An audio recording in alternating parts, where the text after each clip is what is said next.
If you've ever wanted to know the difference between the old model Ruger revolvers and the new model Ruger revolvers, you are in luck because I've got one of each. And granted, this one is a Blackhawk and this one is a single six, which luckily for us is irrelevant because the differences we're going to talk about are the same regardless of whether it's a Blackhawk or a single six.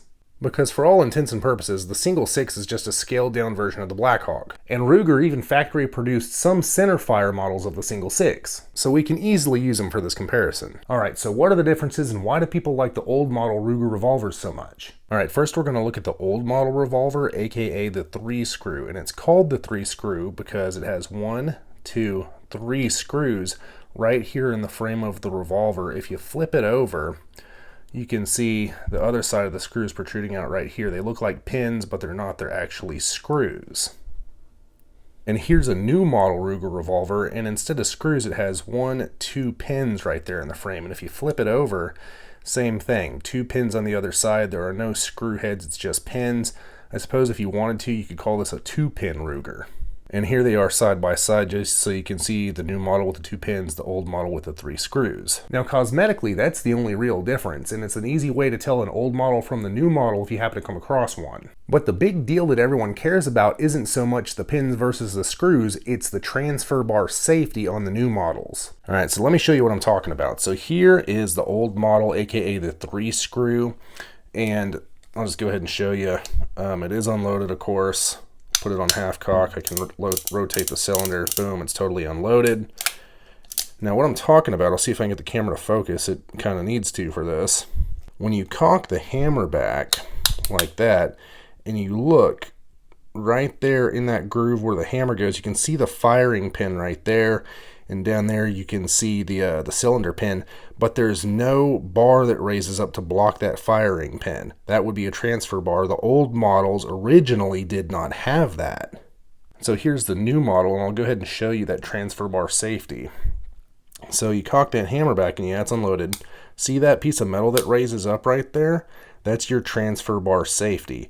And what that does is when you depress the hammer, when you're not trying to fire the gun, see, when you take your finger off the trigger, it lowers down. It makes it where the hammer does not come in contact with the firing pin because the hammer has a little step down to it.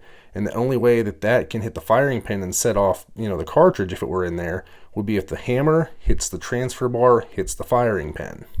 And again, here's the old model. We cock it back. No bar, and also no step down on the hammer. So anytime your hammer is completely depressed on an old model that hasn't been converted, and we'll get to that in a second, that hammer is resting on the firing pin, and if there were a cartridge in that chamber, the firing pin would be pressing against the primer, which is not very safe. And so what people would do back in the day, or today if you have an old model like I do that hasn't been converted, and again we'll get to that in a second, is you got to load 5 rounds in the cylinder and keep your hammer down on that empty cylinder chamber for safety reasons.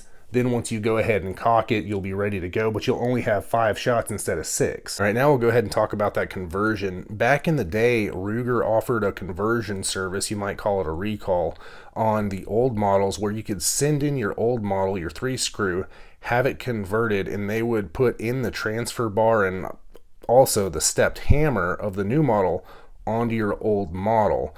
Now, the reason collectors don't really like that is because that conversion also messed with the inner workings of the revolver, and the trigger isn't nearly as good. That's one of the main reasons, besides just originality and collectability, that collectors like the 3-screw. They have incredible triggers compared to the new model.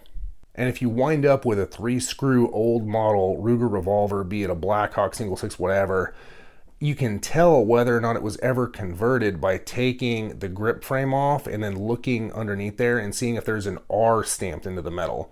If there's an R stamped, this is my best research at least, that means that it was at some point sent back to Ruger. Ruger did the transfer bar conversion and then shipped it back to the customer. Now, just because your old model Blackhawk, single six, whatever, doesn't have the transfer bar, doesn't mean that it wasn't converted at some point and then just converted back. So you might want to check by taking the grip frame off, seeing if that R is under there, and If it's not, well then congrats, you have an original unconverted 3-screw. Now also be advised, I am not a super duper collector aficionado of Ruger revolvers.